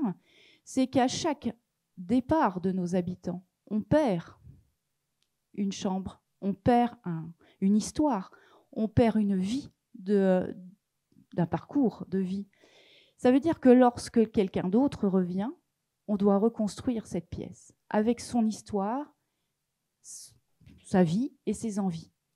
Donc à chaque fois, il y a une pièce qui est enlevée, mais qui est remise. Donc elle est de briques et de broc, et on doit retrouver tout simplement l'équilibre pour que la personne qu'on accueille doit effectivement se sentir chez lui. On n'a pas de stéréotype. On va effectivement, comme disait tout à l'heure Gauthier, repeindre s'il y a besoin, remettre les cadres, refaire vivre ce lieu en fonction de l'histoire de la personne que nous accueillons. Donc derrière, c'est effectivement le choix de la personne qui va arriver. Ça va être son intime, comment il crée son intime. Et surtout aussi chez nous, de façon aujourd'hui très majeure, comment il crée son rythme de vie. Puisqu'aujourd'hui, à Kersalik, on se lève quand on veut, on mange quand on veut et on se couche quand on veut. Alors, derrière, on n'a pas fait de miracle, on a juste remis du sens au quotidien. Je n'ai pas plus de moyens en professionnel qu'ailleurs. Simplement, je crois que derrière, on revient sur les termes attachement, appartenance, relation, accueil. Nous sommes, nous, soignants, nous arrivons chez l'autre et non pas l'inverse. C'est donc l'habitant qui a son rythme à nous donner et non pas le soignant qui a le tout pouvoir sur l'autre. Donc pour effectivement avoir un sentiment d'identité, de stabilité et de sécurité, nous avons recréé tout un univers, donc vous pouvez le voir sur différentes photos. Donc nous avons les rues, nous avons ces rues colorées où on peut autant partir en Méditerranée, à Cuba, que dans une station balnéaire. Donc nous avons les boîtes aux lettres individuelles, les volets. Nous avons donc nommé les rues. Mais c'est surtout le sentiment aussi de vivre pleinement sa vie. On fait tomber les masques, on a beaucoup de relations, je veux dire, de douceur avec les soignants. On arrive avec son bébé si on a besoin d'avoir ce côté un petit peu doudou pour nous rassurer. On refait la peinture avec les soignants. On s'occupe au quotidien comme nous semble. On accueille les animaux chez nous depuis 2014. Donc on a 7 chats actuellement. On a des chiens, on a une poule, on a cochon d'Inde. En fait, en fonction de ce que l'on a envie. On a aussi un vélo, puisqu'on est en ville de Kersalik, donc on a un petit vélo qui est sur le côté. Donc le tout, c'est de nous, aujourd'hui soignants, alors on s'appelle encore soignants parce qu'on ne peut pas faire autrement, on ne casse pas quand même tous les codes, mais c'est l'habitant qui nous donne notre rythme. Ça veut dire que le matin, ou le midi, ou le soir, quand les collègues prennent leur service, ils ne savent pas par quoi ils commencent. Ils peuvent commencer par des toilettes, ou comme hier soir, puisque j'ai vu les vidéos ce matin, ils se sont couchés à plus de minuit, et ben c'est peut-être à faire du ménage. Ce soir, il y a une fête de la nuit chez nous, ça s'appelle un Fesnonce, donc il y a ce soir de 21h à normalement 23h, il y a encore une activité. Donc derrière, on est bien sur les collègues commencent en fonction de la tâche qui a besoin de faire et non pas l'inverse. Rien n'est statué. Il y a beaucoup de protocoles, c'est très carré, mais on ne rentre pas forcément rapidement dans la case 8h, 9h. Du moment que ce soit fait sur les 24 heures, c'est fait, c'est réalisé. Donc le bien vivre chez nous, je pense qu'on y est arrivé. Mais surtout, être heureux au travail, c'est surtout aussi très important pour nous. Et effectivement, je pense que ça aussi, on a relevé le défi. Voilà. Merci beaucoup. Il y avait sûrement des questions qui vont vous être posées. On a d'ailleurs à peu près un quart d'heure, 20 minutes qui va être possible pour les questions pendant que vous les préparez ou que, Adrien, tu relèves ce qui peut être sur le fil de chat. Je vais du coup relancer Jean-Luc Charlot. Puisque voilà, on a bouclé la boucle là, on est parti des grands principes, on s'est efforcé de les illustrer, de montrer en quoi ils devaient se traduire en droit d'usage au fond, et aussi en comportement, parce que ce sont aussi des lieux de travail. Ce sont aussi des lieux où, comme le disait Marika Levki, des accompagnants, des auxiliaires de vie interviennent. Et voilà, et toutes ces dimensions d'intervention des accompagnants, c'était aussi ce que disait Gauthier Arnaud-Melchior, tout le personnel qui accompagne les personnes vulnérables, les enfants, doit se comporter d'une certaine façon. On l'a vu aussi à Kersalik. Donc il y a toute une dimension qui aujourd'hui, vous l'avez compris, est totalement étrangère aux classifications juridiques traditionnelles qui permettent de faire la différence entre un logement, une propriété, une copropriété. On voit la distance qui est en train de se créer par rapport aux catégories qui aujourd'hui servent à définir les rapports de droit et les financements. Jean-Luc, comment est-ce que ce tour t'inspire? Et puis on passera ensuite le micro dans la salle. Je pense qu'il y a un micro qui doit circuler. Oui, merci. C'est une sacrée question que tu poses là.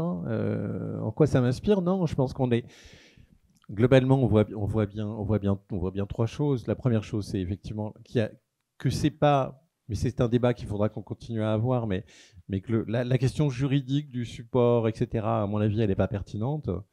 On peut habiter un certain nombre d'endroits à un certain nombre de conditions, mais c'est une discussion qu'il faut, je l'ouvre, enfin elle est déjà ouverte, mais il faudrait qu'on la prolonge, mais ça c'est à peu près certain, on voit bien, c'est pas une question.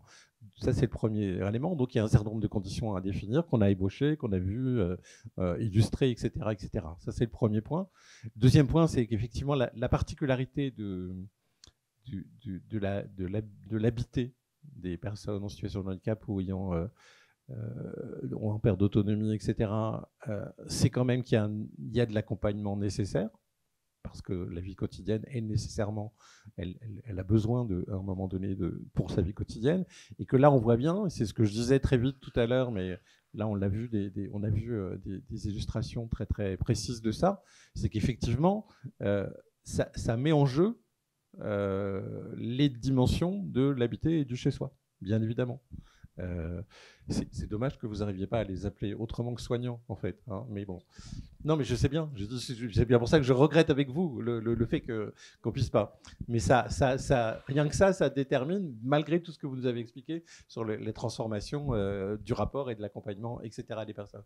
C'est vrai qu'il y a encore soignants habitants, ça marche pas, quoi. Il Il y a quelque chose qui ne marche pas dans les choses. Ça, pour moi, il y a vraiment ça. Et donc, on voit bien que ça frotte et que ça met en jeu.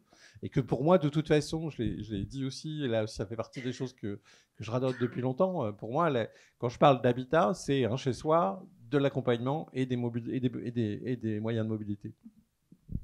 Merci. Alors, oui, Benoît. Alors, en vous présentant peut-être, s'il vous plaît, pour que tout le monde puisse savoir qui parle. Oui, Benoît Péricard.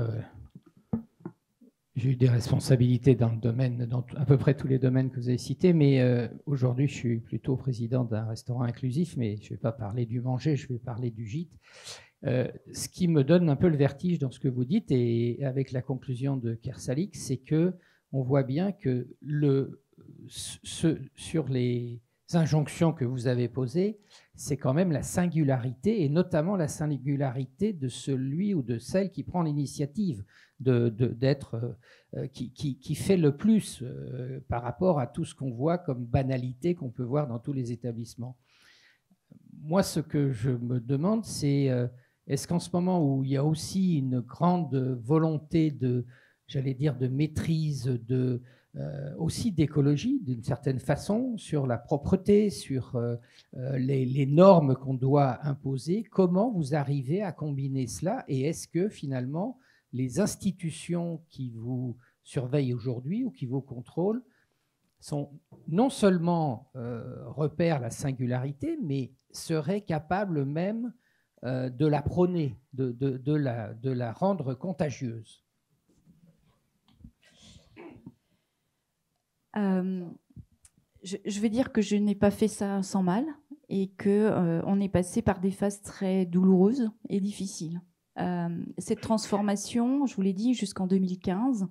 Et après, effectivement, ça a été plus difficile et nous avons eu une inspection ARS puisque tout ce que je proposais ne rentrait pas dans les cases. Mais en fait, je pense que de toute ma carrière professionnelle, je ne suis jamais rentrée dans les cases.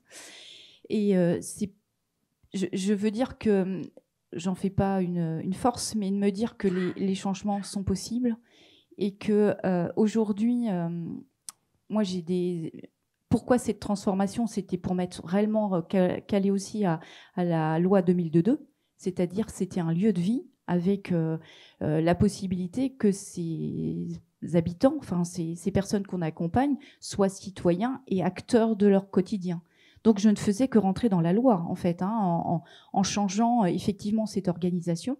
Mais aujourd'hui, j'ai la chance que j'ai rencontré M. Libaud en 2020 lors de la Covid et que j'ai pu lui exposer nos changements et surtout que ce que nous, on avait mis en place et faisait écho à son rapport en 2019. Et donc, quand je lui ai dit, voilà ce qu'on avait fait avant même qu'il sorte son rapport, il m'a dit, je vais venir vous voir.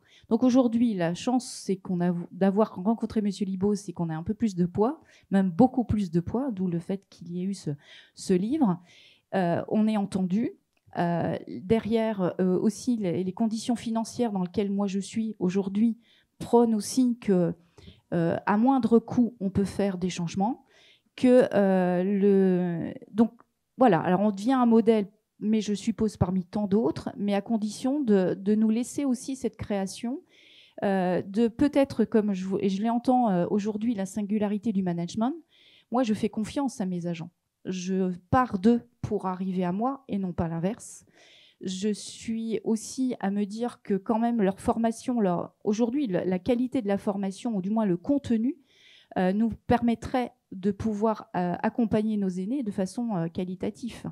Simplement, une aide-soignante, on va la cantonner à la toilette alors qu'elle a appris bien d'autres choses. Donc peut-être une question qui m'arriverait après. Nous, les aides-soignants, font toutes les activités quotidiennes avec nos habitants, jusqu'à préparer à manger.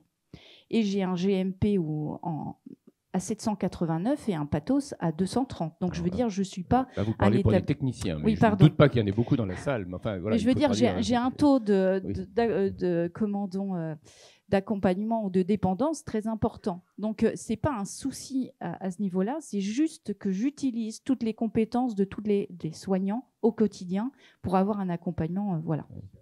Alors, il y aura quand même la question, mais on est là à ce stade, malheureusement, pour soulever les questions importantes, pas encore pour pouvoir apporter toutes les réponses, de savoir si ce que vous arrivez à faire, malgré le statut, peut être fait grâce au statut, ou s'il ne faut pas quand même penser à bouger les statuts. Parce que qu'on puisse faire beaucoup de choses, même dans les statuts existants, ne doit pas forcément conduire à maintenir les statuts existants.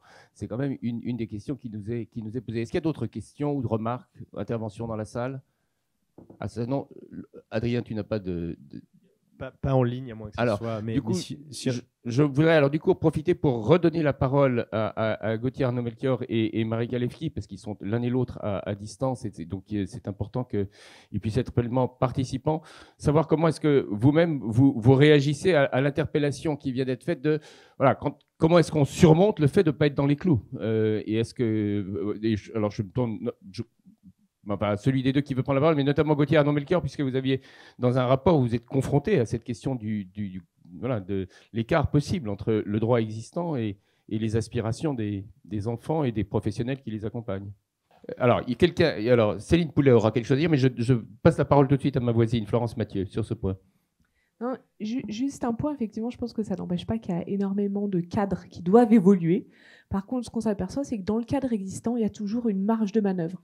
Je pense à cette question des contraintes en matière de normes incendie. Dans beaucoup d'établissements, on va dire non, mais en fait, on ne peut rien faire d'un point de vue mobilier, etc., parce qu'il y a des contraintes en termes de normes incendie. Quand on va regarder le cadre législatif sur ces normes incendie, il y a déjà énormément de choses qu'on peut faire. Et il y a plein de directions d'établissements qui se mettent eux-mêmes une barrière qui n'existe pas d'un point de vue législatif. Voilà, ça n'empêche pas que derrière tout ça, et je pense que l'exemple de Kersali qui en est vraiment la démonstration, c'est que ce qui est parfois difficile pour les établissements, je pense à l'autre exemple, il y a les normes incendies, et mettons le fait de pouvoir effectivement préparer les repas avec les habitants. Il y a plein de choses qui peuvent être faites tout en respectant les enjeux d'hygiène et sanitaire, etc. Par contre, effectivement, parfois, ça demande de l'énergie dupliquée de la part des professionnels, des directions pour se lancer là-dedans. Donc, il y a peut-être un enjeu de comment on le facilite et puis comment, effectivement, sur certains sujets, on ouvre un peu le cadre. Même si, voilà, je pense qu'il ne faut pas se restreindre. Moi, je vois beaucoup d'établissements qui disent on peut rien faire dans le cadre. Et en fait, il y en a plein d'autres qui peuvent faire des choses dans le même cadre. Donc, c'est aussi à réinterroger. Alors, du coup, je donne la parole à Gauthier et Céline ensuite. Oui, c'est quelque chose souvent qui est expliqué qu'on ne peut pas, on peut pas avancer parce que les règles sont enfermantes. Il y a deux choses qui me viennent à l'esprit par rapport aux cuisines. Les règles ne sont pas les mêmes en fonction de la taille de l'établissement et du nombre d'enfants accueillis.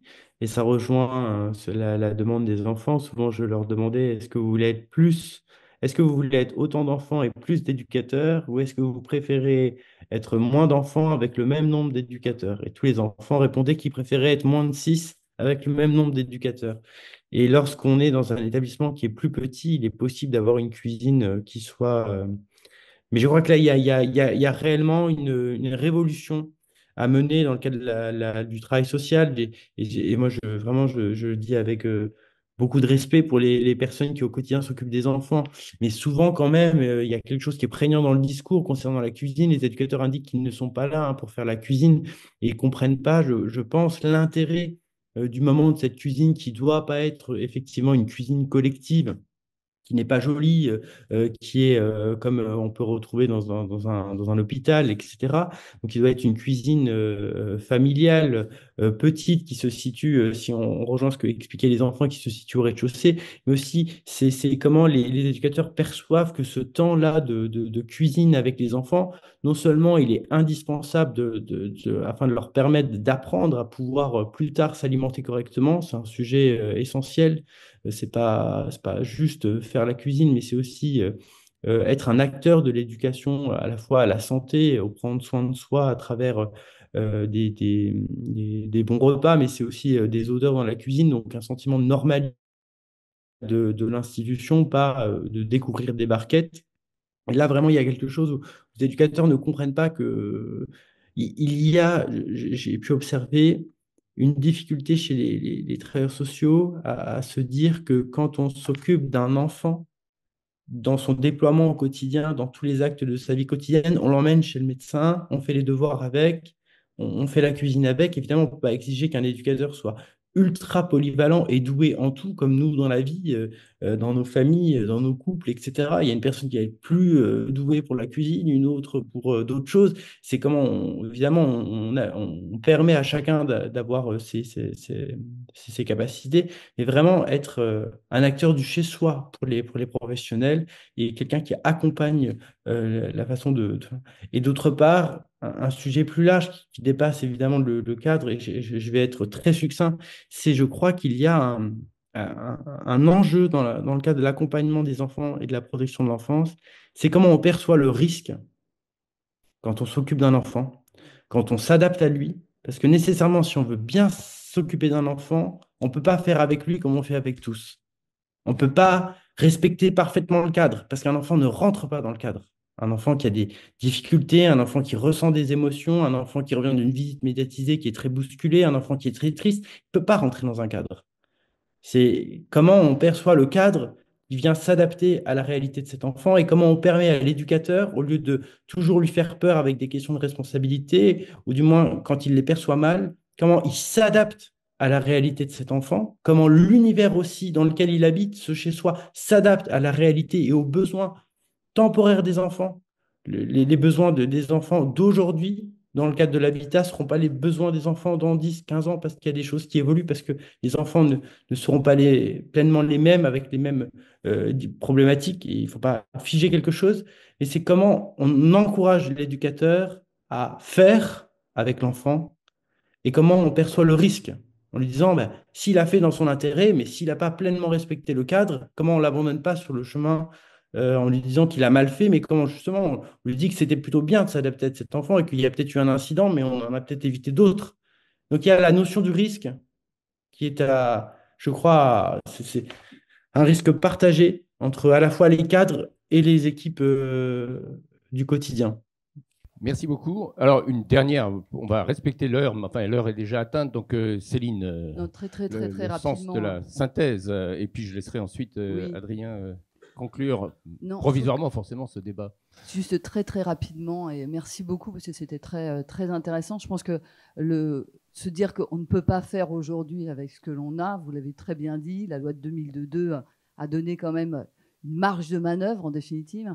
Dans le champ des personnes en situation de handicap, on a quand même la Convention relative aux droits des personnes en situation de handicap qui donne, là, pour le coup, une boussole d'innovation. Je veux dire, donc on ne peut pas dire qu'on ne peut pas faire, en fait, dans un cadre existant, dans le cadre des conventions dans lesquelles on est mené. Ce qui est très intéressant dans ce que vous avez dit, c'est qu'en définitive, vous repartez, en définitive, de cela pour redonner du sens dans l'action, en fait, des professionnels. Et c'est ça, je pense. Et j'irai plus loin, c'est comment on redonne du sens dans l'action des professionnels, mais aussi du sens dans l'action des autorités de tarification, du sens dans l'action des politiques publiques.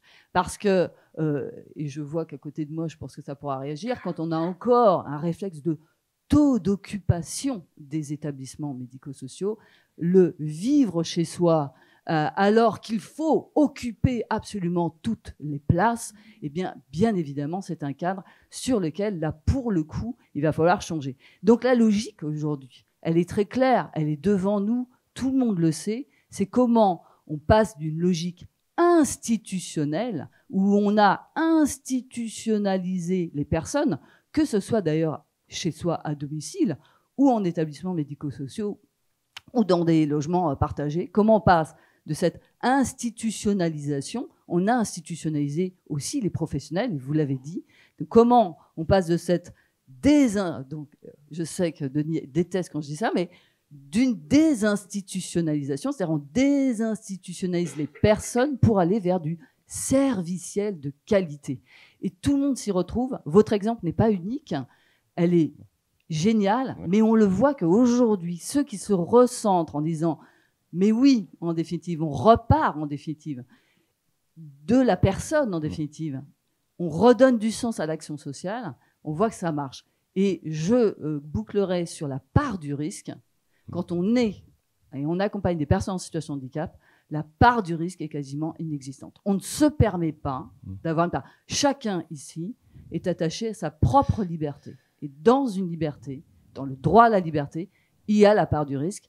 Et c'est aussi ça qui est la clé, en définitive, aujourd'hui, du changement, avec évidemment un design qui est basé, en définitive, sur les personnes au plus près d'une vie normale. Et c'est ça, je pense, la clé de la réussite. Merci. J'étais à peu près sûr qu'en te passant la parole, tu allais relancer tous les sujets, donc y compris en me prêtant peut-être des pensées que je n'ai pas. Du coup, voilà. Mais je ne réagis pas. Je me maîtrise, l'heure m'impose. Et du coup, Adrien, peut-être, voilà. Bon, écoutez, s'il est possible, un mot de synthèse. Ouais, il est possible qu'on partage totalement ou pas les uns et les autres avec les propos qui ont été tenus par Céline. C'était déjà un effort de synthèse assez réussi, je trouve. Donc moi, je vais surtout vous remercier les uns et les autres pour votre participation. Je pense qu'on a commencé effectivement à dresser, et c'était tout l'objet de cette table ronde, quelques premières grandes directions pour des tables rondes futures et des travaux futurs. Jean-Luc a commencé à en évoquer certains. Il est clair, Denis, que ce cadrage juridique que tu as fait initialement et qui est effectivement nécessaire, parce que c'est bien le cadre dans lequel on évolue, on se rend bien compte qu'il est aujourd'hui plus forcément pertinent. Ça ne veut pas dire néanmoins, pour prolonger les propos de Céline et Corinne, qu'on ne peut pas faire des choses dans l'existant et que c'est souvent un prétexte qui est pris par certains pour ne pas bouger, et ça dans l'ensemble des champs qui ont été évoqués. On voit quand même, on a le sentiment, même s'il reste beaucoup à faire, et un certain nombre de photos que vous avez montrées, Florence, étaient malheureusement assez exemplaires à cet égard, que tout ce qui relève du cadre, on se rend bien compte que la réflexion quand même avance un peu sur voilà, c'est quoi les nouveaux EHPAD de demain, comment on personnalise, on individualise davantage les chambres, etc. Même si moi j'ai beaucoup aimé aussi, et c'est ce que le rapport de Gauthier recèle, c'est que la question du chez soi est multidimensionnelle, et que la question au-delà de la couleur du mur, mais des odeurs, des bruits, et en particulier chez un enfant, sont des choses qui sont en réalité fondamentales. Voilà. Et effectivement, ce qui est central, et je pense que ça fera l'objet de notre, enfin on va en parler entre nous, mais probablement de nos prochaines discussions, réflexions, tables rondes ou autres, c'est effectivement la question de la relation. Voilà, et la question des professionnels. Et d'ailleurs, Corinne, on va prolonger notre discussion après cette table ronde, parce qu'il va falloir qu'on libère tout le monde, et ceux qui veulent rester pour en discuter sont là. Mais important, on le sait, on parle souvent, il y a cette phrase un peu valise de « il faut prendre soin de ceux qui prennent soin ». Mais là, je crois que dans votre modèle, ça a aussi été une clé de la réussite. C'est vous l'avez expliqué, s'interroger sur pourquoi les gens sont là et comment faire en sorte qu'ils restent là. Et on sait que dans le champ social et médico-social, aujourd'hui, il y a des problèmes d'attractivité des métiers, des problèmes de turnover, etc. Donc, par ailleurs, c'est une vraie utilité pour les établissements. Et que par ailleurs, c'est un facteur et un levier de la bonne prise en soin, du bon accompagnement, du respect de la dignité. Le mot a été employé par Marika, il est très important, la dignité des personnes. Et j'aurais bien voulu, mais c'est pour ça qu'on va vous faire revenir, en fait, qu'on parle un petit peu aussi de voilà, comment on arrive à convaincre les professionnels, à les faire adhérer au fait qu'ils arrivent, ils ne savent pas s'ils vont faire du ménage ou faire un fest-noz jusqu'à 1h du matin, d'après ce que j'ai compris. Enfin voilà, comment on embarque ces professionnels, parce que ça a été, je crois, aussi une des grandes singularités, si j'ai bien compris de la discussion que nous avions eue, une des grandes singularités de votre démarche et un des facteurs de succès. Et puis on l'a bien vu, tout le monde a évoqué effectivement le fait que l'accompagnement qui a toujours été appréhendé, mais ça revient à la jeunesse du think tank. On a eu une entrée par le sanitaire et donc l'accompagnement, il est technique. Voilà. Sauf qu'en réalité, la relation entre une personne et puis toutes les personnes qui l'entourent, et on a parlé des professionnels, mais on pourrait étendre à la famille, et à ses membres de sa famille, quand on a un certain âge notamment, ça ne peut pas être que de l'ordre du technique, parce que les relations qu'on a entre nous ne relèvent pas uniquement de ça. Il y a d'autres choses évidemment qui se jouent. Et puis enfin, mais ça a aussi été dit, la notion de risque, elle est cruciale pour toutes les raisons qui ont été évoquées. Et ça, alors moi je ne suis pas un grand spécialiste, je ne sais pas si je devrais l'avouer, mais je suis plus responsable, je ne suis pas un grand spécialiste du travail social en tant que tel, mais introduire la notion de risque révolutionne la conception du travail social, la façon dont les travailleurs sociaux sont formés aujourd'hui. Et voilà, et tout est fait pour, et dans la formation, dans les pratiques et dans le juridique. Je pense à la protection de l'enfance, hein, Denis, où les gamins de la protection de l'enfance, ils sont sous la responsabilité du président du département. S'il se passe la moindre chose, le président du département est pénalement responsable. Voilà. Donc forcément, ça descend tout au long de la chaîne et personne ne veut prendre la moindre responsabilité.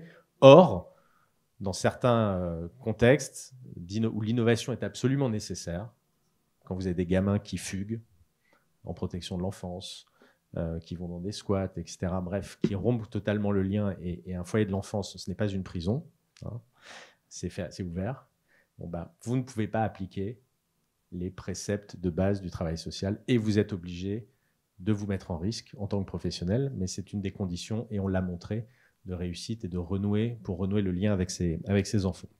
Donc cette notion de risque, elle est assez centrale. Je pense que ça mériterait qu'on se... Enfin, on ne va pas résoudre et penser à tout et résoudre tous les problèmes dans le cadre de ce think tank, mais elle est assez cruciale. Puis dernier petit sujet, mais là aussi, je ne sais pas si ça sera l'objet du table ronde, mais qui est un peu au croisement de tous nos sujets. J'aurais bien voulu qu'on en parle, notamment avec Corinne, on prolongera. On a beaucoup parlé d'intimité. Il y a quelque chose qui relève de l'intimité, c'est la vie affective, relationnelle et sexuelle. Voilà. Et ça vaut en protection de l'enfance, à partir d'un certain âge, mais on a des ados, hein, évidemment. Ça vaut, je pense, chez les personnes âgées, et évidemment, ça vaut aussi pour les personnes handicapées. Et dans les lieux collectifs, comment on gère, voilà, quand on est responsable d'un établissement, comment on gère cette dimension-là? Ce sont des sujets tout nouveaux, parce que ce sont des sujets très tabous, ce sont des vrais sujets. Voilà. Est-ce qu'un jour, quand vous avez des jeunes de l'ASE, à un moment qui veulent avoir une chambre commune, est-ce que vous leur donnez une chambre commune? Est-ce que dans les foyers de l'ASE, il y a des chambres doubles et des lits doubles? Comment ça se passe dans un EHPAD? Comment ça se passe dans les masses? Voilà. Et habiter chez soi, se sentir chez soi, bah, c'est aussi pouvoir avoir une vie sexuelle épanouie, comme je l'espère vous l'avez et que nous l'avons tous. Voilà, donc autre sujet. Et autre sujet non, mais qui est au croisement, un sujet que moi qui m'intéresse beaucoup, c'est le cas de Céline aussi, c'est un vrai sujet. Et donc voilà, je pense que le sujet de la prochaine table ronde est tout trouvé. Merci à tous. Juste pour terminer, sachez, sauf peut-être mes derniers propos, que tous les échanges, ou en tout cas le fruit de ces échanges, on va voir quelle forme ça va prendre, mais fera l'objet d'une note, d'une retranscription écrite, d'une note qui sera mise sur notre site internet, voilà, pour trouver trace et qu'on diffusera le plus largement possible, parce que je pense que ces échanges, même si ce n'était que de premiers échanges, sur des sujets complexes, étaient particulièrement féconds. Donc merci beaucoup aux unes et aux autres. Et merci de votre présence.